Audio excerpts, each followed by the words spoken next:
Mapalad ang mga taong tumatanggap ng pangaral. Silang sa iyo ay tumatanggap ng tulos sa kautusan.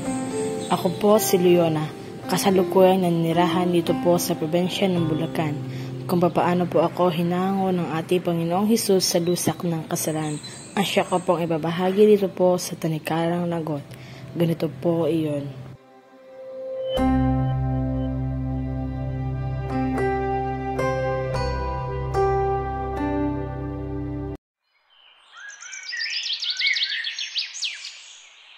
Leona, anak, pumunta ka ng Agusan del Sur. Pupunta po ako sa Agusan. Bakit? May problema po ba Papang ang rubber production natin doon? Oo, anak. May mga paparating pang mga punla ng rubber sa Sabado. Dapat may titingin doon. Bakit hindi si ate at kuya Filino ang inyong utusan? Sila ang dapat na may responsibilidad sa pagpapatakbo ng ating negosyo roon, Papang. Sila ang mga nakakatanda kong kapatid. Sa iyo ko na nga ipinamahala ang lupa sa Agusan. Matayan mo ang mga tauhan natin doon. Baka may ginagawa ng anomalya sa rubber plantation doon. Baka iyong mga katas ng rubber na nakuha sa mga puno mismo ng rubber ay naipupuslit at kinakalakal sa iba ng mga pasaway nating tauhan. Sige po, Papang. Kailan pa ba ako luluwas patungong Agusan? Sa lalong madaling panahon, anak.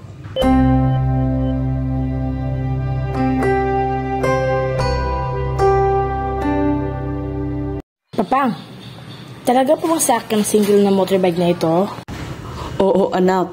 Diba, hiningi mo sa akin iyan kaya ibinili kita. Ingat ka lang sa pagmumotor. Opo, Papang. Salamat po, Papang. Ikaw, Junicio, sinusunod palagi ang mga luho ni Leona, kaya lumalaki sutil ang anak mo eh. Tiyak, palagi na yung kasama ng barkada niyang mga dimotors dito sa atin. Naku naman, Ovencia, hayaan mo nang maging masaya ang anak natin. Mamang, tara po. Angkas ko po kayo. Ipapasyal ko po kayo. Pali na po kayo magalit sa akin. Hindi ko sagot ang pagbayad mo ng hospital kapag na-aksidente ka, Amazona. Magandang Amazona, Mamang. Tingnan ko lang kung iyong mukha mo ang masira sa iyong pagbumotor. Tumigil ka na, Ovencia, sa iyong pagsasalita. Baka nga mapahamak ang iyong anak. Hayaan mo siya sa kanyang hilig. Minsan lang maging dalaga ang isang babae. Kapag may asawa na iyan, ay matatatili na sa buhay. Kaya hanggat dalaga pa ang anak mo, pabayaan mo siyang magsaya sa kanyang pagkadalaga. Tumulong siya sa ating negosyo, hindi naman siya tamad. Dapat nga kayong magsamang mag-ama. Pareho ang takbo ng inyong mga utak.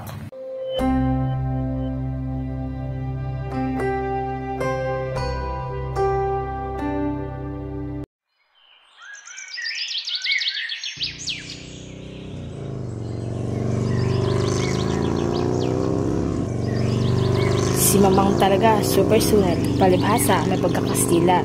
Dugo ng isang Kastila ang umiira sa kanya at hindi ang dugong Pilipino. Kaya matagnobre, masungit, pasaway rin. Salamat na lang at hindi ako nagmana sa kanya. Sarap talagang idrag ang bagong motor na ito. Ikaw na, paspasan natin at patuloy ng mga kasamahan natin. Tayo na lang ang naiwan sa pagpapatakbo ng motor.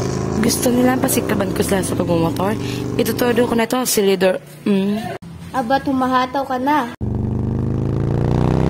Hintayin mo kami, Leona. Ang bilis mong magpatakbo. Kumain kayo na alikabok. Habol! Aya, todo gasolina na ako. Leona. Ha? Sasadsad ako sa buhangin. Ah! Leona. Buhay ka pa ba? Leona. Aray ko po, ang braso ko namamanhid. Buhay pa ako. Bruwa ka. Tulungan mo ako.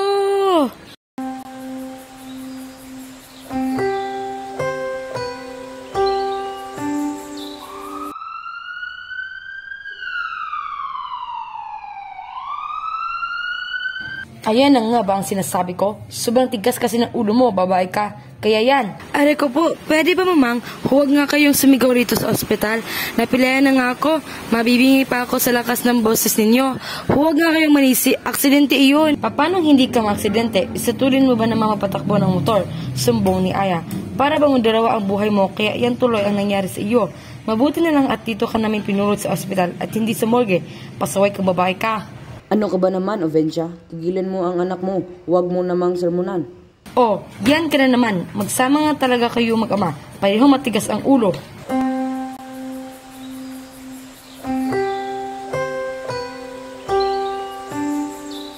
Kamusta na, Inday Leona? Wala ka ng motor. Bali pa ang iyong paa at pasa ang mukha. Isa ka pa, Kuya Avelino. Imbis na kahabagan mo ako, inaalas ka mo pa ako. Huwag kang mag-alala. Gagaling din ako. At makapagmotor pa ako. Makikita mo, aksidente lang ito, Dudong. Pero wala ka ng motor. Kasi binenta na ni Mother ang iyong motor.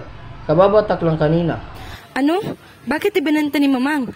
Motor ko iyon. Si Papang di ba inawat si Mamang? Kailan ba umubra si Papang kay Mamang? Kailan mo ba nakitang nasusunod sa bahay si Papang? Di ba palagi namang si Mamang ang nasusunod? Kaya sorry ka na lang, Inday Leona.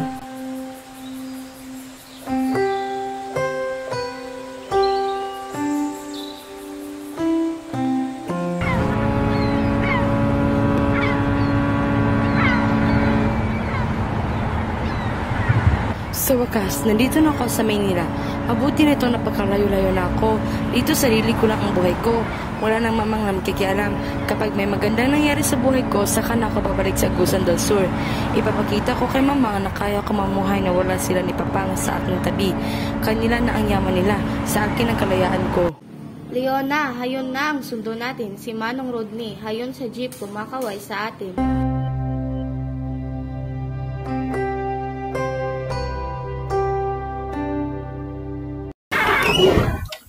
Tuloy ka, Leona. Maupo ka. Mr. Tan, bakit po ninyo ako pinatawag? May nagawa po ba akong mali sa trabaho ko?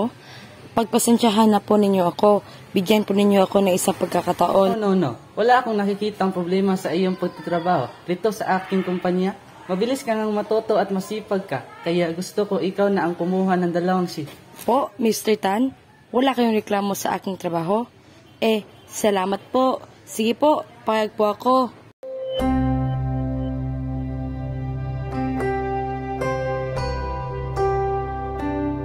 Sipag mo namang magtrabaho, kapitbahay. Parang may pinapakain kang isang batalyon. Bakit ka nagkikialam? Anong pake mo sa akin? Nako, sorry miss. Na-offend lang ata kita. Wala lang iyon. Natutuwa lang ako dahil ang sipag-sipag mo. Sorry. Buwes, hindi ako natutuwa sa pangyayaalam mo. Ganyan ba kayo rito sa Manila? Ang buhay ng may buhay ang pinakapakialaman ninyo? Kasi sa pinanggalingan kong lugar, ang mga tao doon hindi chismoso na gaya mo. At kung ikaw ay may plano manligaw sa akin, ngayon pa lang busted ka na, chismoso.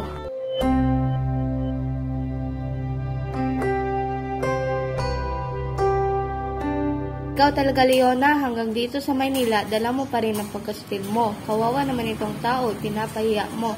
Di bali sana kung walang nakakarinig. Iandon pa naman inyong guard. Tumigil ka na nga riyan, Aya. Ano bang pinapakain sa iyo na pagkialamerang iyon at kebait-bait mo sa kanya?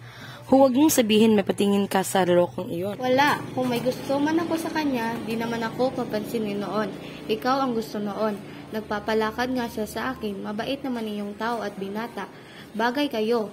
Dalaga ka naman. Alam mong kakailanganin mo ang pagmamahal ni Zosimo dahil nag-iisa ka lang dito sa Maynila.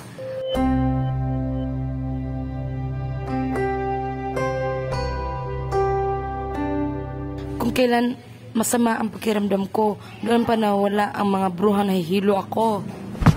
Ops, Leona. Ano nangyari sa iyo? Tulong, guard. Di ko kaya. Matutumba kami.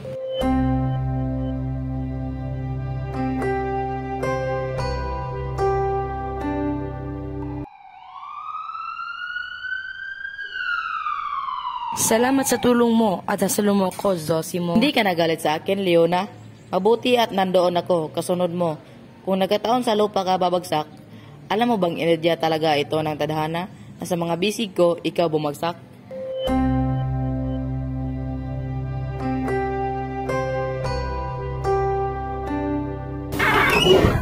Dito talaga ako nakatira.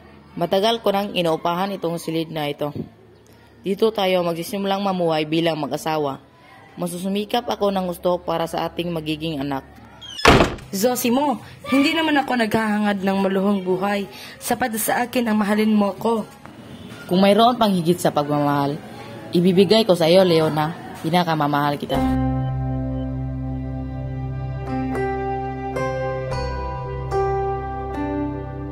Ano bang nangyari sa iyo? Tao ka at masama pala ang pakiramdam mo. Magtrabaho ka pa. Sayang rin kasi ang kikitain ko, Leona. Pambili rin ito ng gatas ng anak natin. Meron pa naman akong pera doon. Sana mapahinga ka naman, baka ikaw naman ang pano. Pwede naman ang gatasin ni Bingbing. Si Dodong naman kanin na ang kinakain. Leona, huwag kang mag-alala. Gagaling ako. Pangako ko sa iyo, gagaling ako.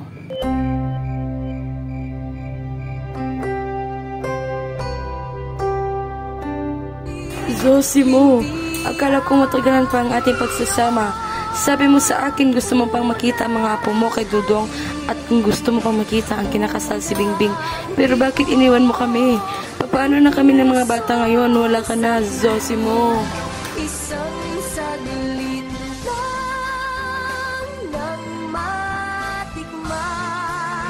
Isang saglit lang, parang walang hanggan. Limutin mo man, mahirap gawin. Dahil damdamin mo'y sumisigaw, mapipiman ang iyong bibig. O kay tamis ng una mo. Leona, gaya mo rin akong biyuda. Maliliit pa ang mga anak ko nang mamatay si Sir Yoko. Pero nakayanan ko ito lahat dahil sa Diyos.